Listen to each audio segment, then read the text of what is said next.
Hey, what's up, family? It's your boy Darren Brown with Darmac Builders and Brightway Insurance. I'm here doing that estimate on a townhouse project. I'm on the second floor right now, as you can see, and I'm just getting my quantities down and figuring out some stuff and getting this. The reason I bring this up because most people say, well, I want to get into construction field.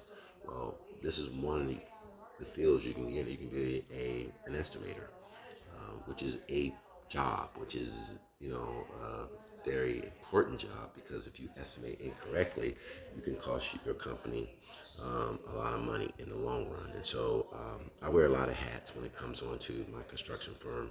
As far as the estimating, I do my own because if I make a mistake, it's going to be mine, right? Especially with smaller firms, you have a lot of people who do a lot of things.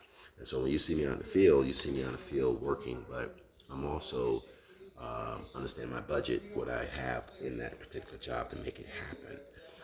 Here, all these, this may not look like you, like I'm coloring, but I'm really not. These all have a meaning and purpose as far as what I'm doing. Um, and I go back to it or whatever. And I sometimes I pull away from it and come back and be like, I missed that. As you can see right here, I have a project where these yellow circles represent, everybody do it different, represent how many steel columns I have here. And there's an issue here because these steel columns, it says I have 6 of them. But on another page, it shows that I have 4. So I got to make sure I get that right. If it's 4 or 6, right? 'Cause that if I put this in and I realize that I need 6, and I only put in a budget for 4, then that's going to cost me money. So I always try to look at that. That's why I do.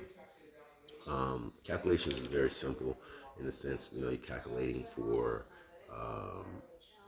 you got to figure out what your rebar is, the poundage, the tonnage, or whatever, and then you figure out how much you need.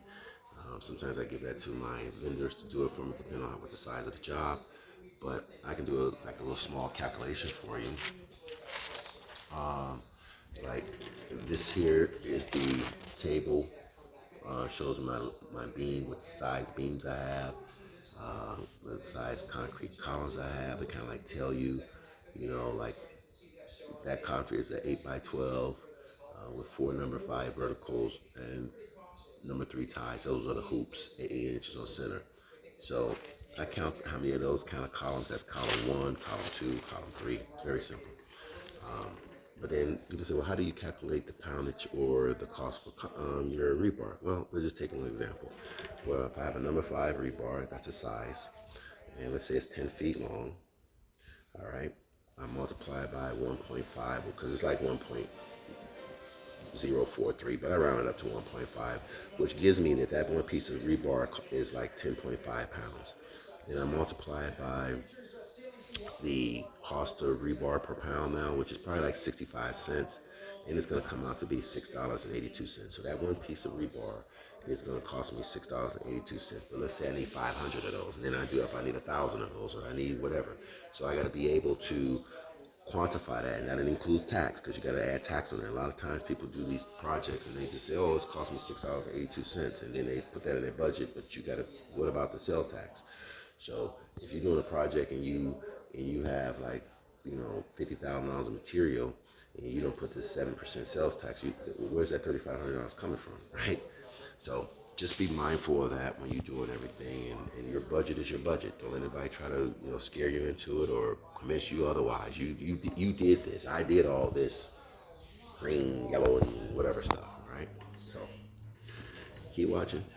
Hope you learn a thing or two. Peace.